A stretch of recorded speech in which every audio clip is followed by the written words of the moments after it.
Ya kami di Seoul. Siapalah eja? Siapa yang replykan tu? Muaz ke? Cepat Muaz. Muaz eja Seoul salah. Berapa?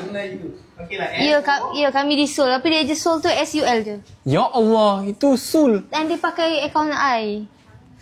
Habis nanti Lee Min Ho komen kata tak reti nak eja ke? Sis, tak reti nak eja ke sis? Okay. Okay, hi. Okay. Okay. So, kita dah boleh start. Kita orang sihat Alhamdulillah. Cuma Bella macam batuk. Tapi Bella seorang yang macam rasa kalau sakit ni dia akan sembuh juga. Macam tu lah.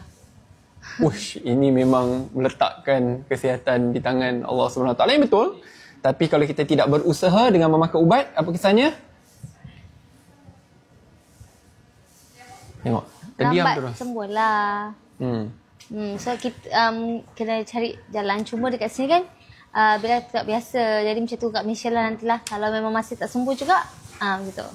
Macam tu ya, sebab Bella dia takut nak makan ubat. Okay. So, Bella masuk. Dr. YB, saya bukan doktor bertauliah ya. Dia kena panggil Dr. Ashad. Kita punya supplier ubat. Betul. Ubat dah ada kat sebelah Bella. Mana? Mana? Human medicine. Orang tengah serius cakap pasal ubat. Okay.